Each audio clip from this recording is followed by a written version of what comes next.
Welcome, everyone, to the first ever Just Saying Super Bowl edition. We are here to bring you news, notes, weekly updates, and game analysis of your favorite teams from around the league. If you had not had the chance, go check out our website, justsayingfootball.com, and follow us on Instagram for article and video updates at Just Saying, no G, WJS.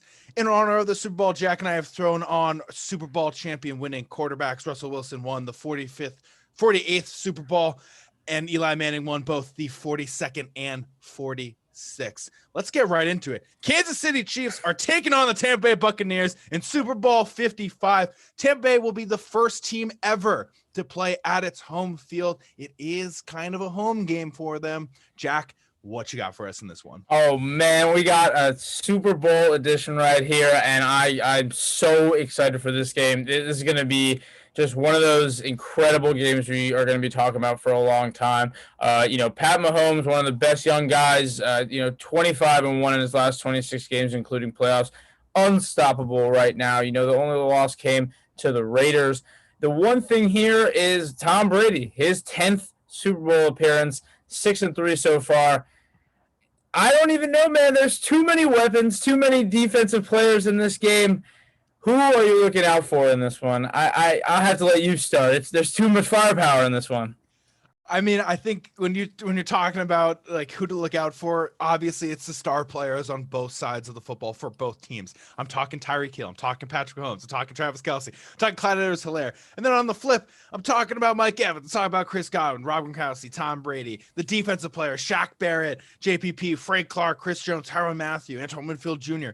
These teams are loaded with talent across the board. These teams are ready. I am at a struggle here on who to pick. So let's just jump right into some interesting stats. These teams have met once this year. It was week 12. Tom Brady has not lost a game since that one. Now, just to go over that game, I think the most surprising stat was Tyreek Hill getting 13 catches for 263 yards and 13 touchdowns. 203 of those yards came in just the first quarter alone. Okay, that is a Madden level stat. But like I said, 203 in the first quarter. After that, only 60 yards. Why? They brought in over-the-top coverage. The Tampa Bay Buccaneers defense is going to be ready for what the Chiefs offense wants to do. They did a great job slowing Hill down the rest of that game once they began to bring in the protection a little bit more on him. They're going to be looking after Hill. Devin White and Levante David are going to have a huge assignment going up against the best tight end in the NFL right now in Travis Kelce. These defense for the Buccaneers needs to be ready. Yeah, oh my God, this Buccaneers defense has just stepped up this year. Last year we were able to see this Tampa Bay team struggle, and now they're in the Super Bowl here. Thanks to Tom Brady, but really thanks to this defense. And the fact is, like you said, that linebacker tight end matchup here, we always talk about cornerback and wide receiver, but these are two of the most athletic people at their position, Levante David and Devin White, covering the best tight end, as you mentioned, in the game. Tyreek Hill is going to be a problem over the top. I can see it all day. Every time I think about it, all it takes is one play to break in coverage. You're talking about that over the top coverage. They make one mistake there, and he could go and have a big, show like he did in that first quarter. And, the one thing I want to bring up, too, is this pass rush. Sean, bro, you've been talking about it all week about just the injuries to this offensive line. Oh yeah, I gotta bring this up. I can't even believe I almost forgot about it. Starting left tackle Eric Fisher torn Achilles in the AFC Championship game. He will not be in for the Super Bowl. And starting right tackle Mitchell Schwartz will also be missing the Super Bowl with a back injury. So what's happening is they're making a lot of different movements. We're gonna have right guard Andrew Weil to the right tackle position, the backup right guard, Stefan Wazinski, into the starting role of that right guard position. And Mike Remmers, the second string right tackle, will be moving to left tackle. Now, the only plus side with Remmers is that he has played in a Super Bowl, and that was during the Carolina Panthers versus Denver Broncos just 5 years ago. So he will have a little bit of playoff experience in being in this biggest moment. But when you're going up against Vita Vea, Ndamukong Suh, Shaquille Barrett, JPP, just this front four, not even thinking about the linebackers blitzing, this new offensive line, which is having a huge shakeup around, needs to be prepared to give Patrick Mahomes time. I totally trust Mahomes, even if there's pressure in his face. I believe that he is one of those guys who can rise above the pressure to still find ways to win, but you have to be keying on this offensive line and defensive line matchup. I really do believe that this game is going to be won in the trenches and up front right there. And it's just the same on the other side of the ball for the Tampa Bay Buccaneers and the Kansas City Chiefs offensive and defensive lines. Chris Jones hasn't notched a sack yet this entire playoff series. He needs to get one. Frank Clark is coming off of a 2-sack season. He needs to get another 2 more. They need to get after both quarterbacks, and it's going to start right up there in the trenches and that point of contact. Yeah, and they definitely have a couple of interesting, defensive players there, as you mentioned on the Chiefs side. They're going to have to step up and take Tom Brady down. We've seen the only times Tom Brady has lost were the 2 against the Giants and the 1 against the Eagles. Those Super Bowls and the philosophies of those teams that beat him were heavy pass rush, heavy blitzes, making sure that they understand that Tom Brady is going to get the ball off in 2 seconds, and now he has the weapon to do it. Godwin, Scotty Miller, Mike Evans. These guys are good on all different levels. Antonio Brown has been questionable, but I believe that he will play. This is an opportunity for him to go get a ring. Gronkowski is there. Cameron Brate. There are plenty of weapons that Tampa Bay can use to distribute the ball, and I want to see Kansas City get after them. I would love to see Tyrann Mathieu have a big play. Honey Badger, one of my favorite players in the league right now. But the one thing that it really comes down to with Tom Brady every time we talk about him is the 2-minute drill. And at the end of the game, if he's down by 1 possession, he's going to win. But now we have this star kid, Patty Mahomes, and he does the same thing. And we've been asking each other all week. We got to give the answer now. Who are our picks for the 2-minute drill? If you are down by 1 possession, what quarterback are you trusting to win this Super Bowl? Okay. I think I'm going to start out with a cop-out answer. I think that both can do it. Okay, like you just said. I'm going to go with Mahomes, and it's not to discredit what Brady has done his entire career. It's purely a preference for me. I just like a slightly more athletic quarterback. The pocket passers, while they're fantastic, your Peyton Mannings, your Drew Breeses, your Tom Brady's are some of the best ever to play the game. Having that little bit of extra athleticism allows that play to be extended, allows them to pick up yards using their legs. It's not very often you see that from Brady. We saw in the AFC Championship game a year ago when Patrick Mahomes took off for a 25-yard TD run. That's something that he can do that Brady just can't. And it's almost Rodgers-esque, Aaron Rodgers-esque. Yeah.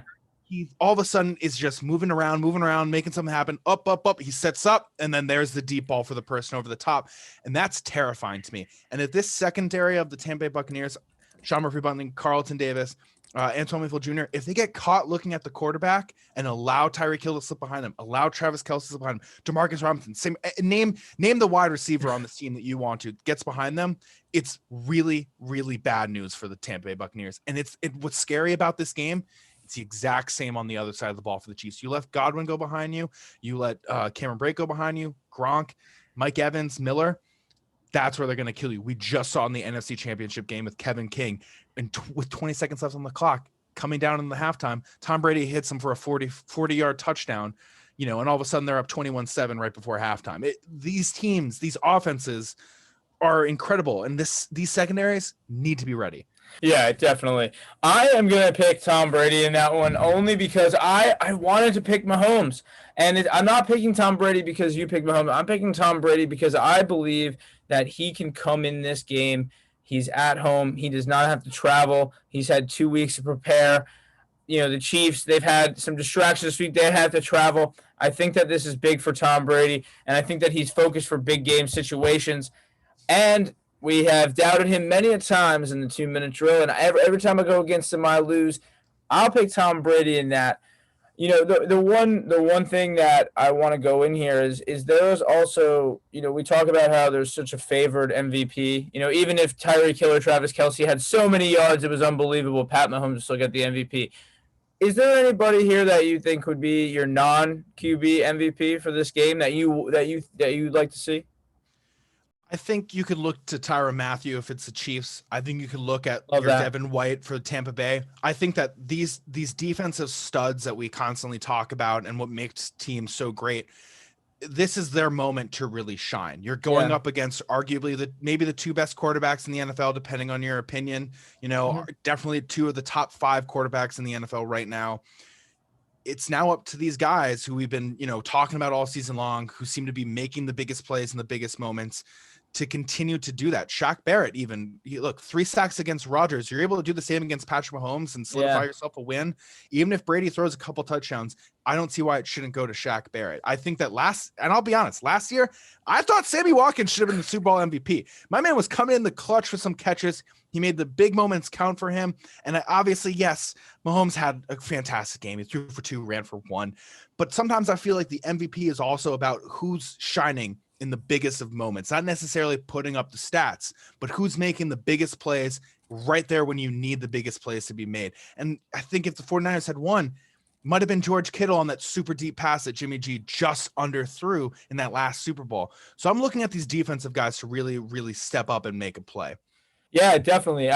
For me, I think that I would be interested in seeing one of the wide receivers actually winning MVP. I love Tyreek Hill and Mike Evans. I don't know what it is. I just the defensive players, I love that. But you picked the 2 guys that I definitely think can win the MVP. Those are freaking great picks, especially on the defensive side. They're going to make huge impacts. But I love what Mike Evans was able to do this year, the way that he was able to get touchdowns. I think this is a big opportunity for him to shine. He's put in a lot of work over the years with this Tampa Bay team. He's been a great receiver this year, Tom Brady's top option. And what I want to see is him or Tyreek Hill take it home. I think that would be cool to see one of those guys have a huge performance that we talk about for a really, really long time. Absolutely. I mean, there's no reason why these wide receivers can't. I want to touch back on something that you mentioned, and I want to stress this to people listening. The Buccaneers' last 2 weeks have been really, really awesome for them. Yeah. This is a home game. It's in Tampa Bay. They're at the same practice facility. They get to go home. They get to eat, their at-home food. They get to be constantly thinking about the Super Bowl. That stadium is right across the street from them. They're seeing all the Super Bowl stuff coming up. They've been ready for this moment since the playoffs began, and they're seeing these things happen. And then on the flip, when you look at the Chiefs, they had offensive line injuries. Now you get a revamped practice, and how is this offensive line going to look? You're maybe adding a few new trick plays in. We'll get into that a little bit later. They have to now travel into Tampa Bay. They're going to have to stay at the hotel. They had the COVID cases issues now with Demarcus Robinson and Daniel Kilgore. As long as they keep testing negative, they'll be in this game. But they had the barber issue that they were going to get. There's been a lot going on for this team that hasn't had to happen for the Buccaneers. The Buccaneers have pretty much gotten to sit down the last 2 weeks and solely be focused on the Super Bowl and what's happening and seeing it constantly every single day. The Buccaneers are going to be ready for this game. The Chiefs are definitely going to be ready, but the Buccaneers are really, really prepared for this game. And they've been in the mindset for this game since the beginning of the playoffs, once they began to see all the Super Bowl banners show up. And there was a report that came out the other day that someone was crying in the locker room after the NFC Championship game, and Tom Brady told them to shut the hell up because they still have one more game to get done. He has his tunnel vision on. He is focused on that 7th Lombardi. This is going to be a Super Bowl for the ages. Definitely, Tom Brady, and he's got his mama mentality on full blast. It's like that old Kobe hot take where he they're halfway through the playoff series and he's like, job's not done. Tom Brady understands that you can get to this game and leave shorthanded. But it's crazy, man. These 2 teams, there's so much firepower. It is hard to make my choice here between who's going to actually take it home. There's so many great players, but we haven't talked about the coaches yet. I just want to touch on them. Andy Reid and Bruce Arians, if 2 guys deserve rings, it's these 2 coaches. But Andy got his last year, and I would like to see him repeat. I would like to see him kind of spoil.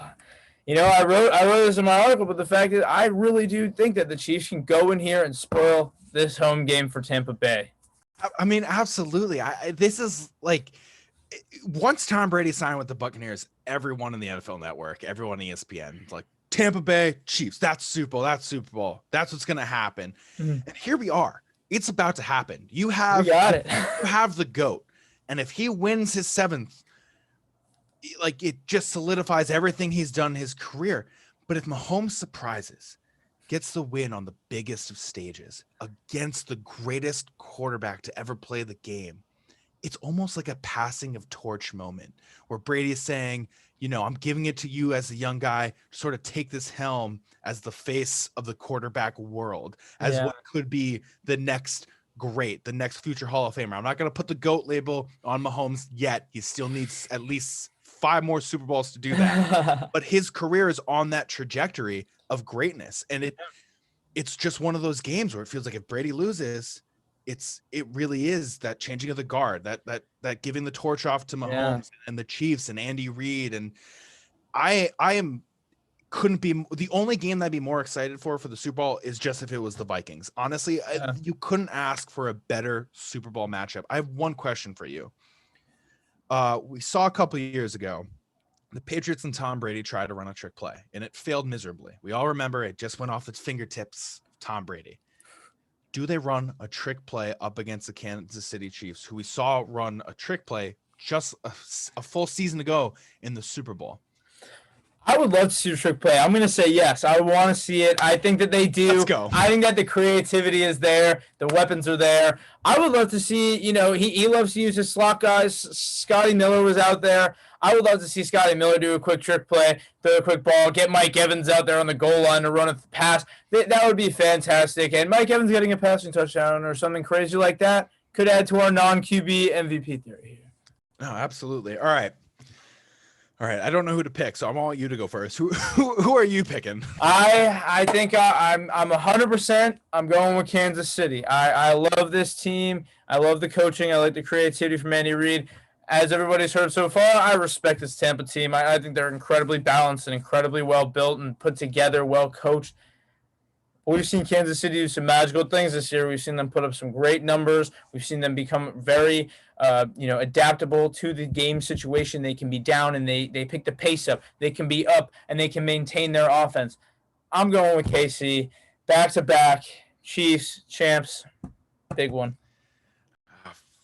My mind tells me Tampa Bay because on paper that defense is so good and the trouble of the offensive line.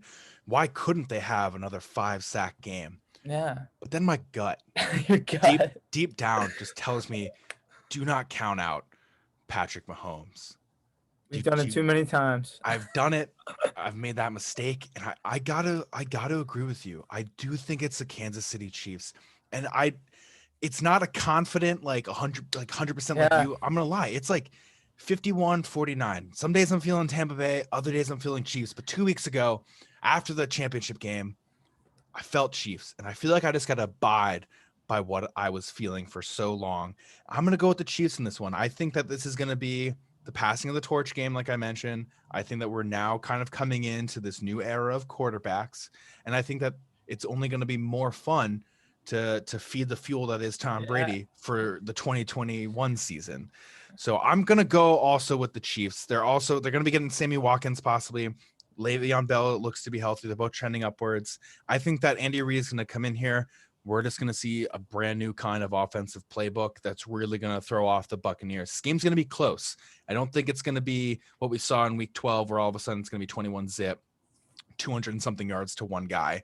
I think this is going to be a game that's going to be really, really fun. Really, really long. Yeah. I gotta go with the Chiefs. I think you're right. I think they go back to back. Let's do it. I love that. And this, like we mentioned, these are our picks, but this could be a tight game. These two offenses are going to keep it close. Hopefully it's an entertaining one. I'm so excited. Look, I don't think it's not going to be an entertaining one. I just got one question before we settle up here. Let's do it. A win for Brady or a win for Mahomes, what does that mean for their legacies? For Tom Brady, 7 would, solidify any argument for anybody about just the credentials he has as a football player and winning that 7th one. Nobody's ever gotten 6, and when he got that, getting 7 would make him have more than any franchise has. And I think that just shows that it's beyond football how incredible just the things he's been able to do. For Mahomes, he wins, like you said, it's a passing of the torch. We've seen this in sports before where generational players match up in these huge matchups in almost any sport, and there will always be passing of the torch moments. If Mahomes wins and he's back-to-back, he's got an MVP and then backs it up with 2 Super Bowls, we are talking legendary pace. Oh God, I love it. I love it. One more thing that's popped in my head. Let's do it. Sorry. I know I said last question. We got mad questions on it. It's a big show. Yeah. What running back group do you think is going to have the biggest impact? Do we think it's going to be the rookie Clyde Edwards-Helaire, the veteran Le'Veon Bell, or do we think it's going to be the two vets in Ronald Jones and Leonard Fournette? Fournette, by the way, in the playoffs has been fantastic running the ball. He had a great run against the Packers, making like 4 guys miss en route for a touchdown. So which running back group do you think is going to have the better game and is going to kind of have a larger impact for their quarterback to find success? Totally. I think that it's Ronald Jones and Leonard Fournette. I think that Tampa Bay plays a lot better when their running backs are able to keep this offense balanced. And it's not only on Tom Brady. I think that the main thing here is that Leonard Fournette shows what he did last week, being able to get out of tackles, being able to make and extend plays. I want to see a lot from them. We've questioned Ronald Jones and Leonard Fournette all season. I think that they're motivated. They both want to be here. Leonard Fournette tweeted a couple years ago he's ready to be a Super Bowl champion, and I think that he understands that stake here. This guy was picked up earlier in the offseason. I can't say motivated enough for these guys. Ronald Jones and Leonard Fournette are my guys here. Yeah, I got to agree with you. One more thing to highlight before we head out. Sean Murphy-Bunting having a career offseason right now. 1 interception in the regular season, 3 in the postseason, 1 in each playoff game. I expect him to get a 4th. I think if there's an interception to be thrown by Patrick Mahomes, it's going to Sean Murphy-Bunting, mainly because him and I have the same first name. So obviously he's probably the best player on the field. Hello, Sean. Yeah, gotta love it. All right, that is all the time that we have. Thank you for tuning in. Thank you for listening. Enjoy the Super Bowl. This is going to be one of the best that we've seen in a long time. It's not going to be like the Rams-Patriots where it's 13-3. We're not going to get any of that BS. It's going to be a great one with a lot of high scoring. Expect it to be close, though. Expect it to be close. Yeah, expect it to be close. This is going to be a big one. The GOAT, Patty Mahomes, one-on-one. Couple of great offenses, couple great defenses, couple great coaches. Super Bowl 55. And check it out. We have it all the videos here, Just Saying. We got a couple articles coming out this week, Super Bowl edition articles. Check it out on Just Saying, no GWJS on Instagram for all your updates. And check us out on YouTube at our channel, Just Saying Football. Enjoy the Super Bowl. Enjoy.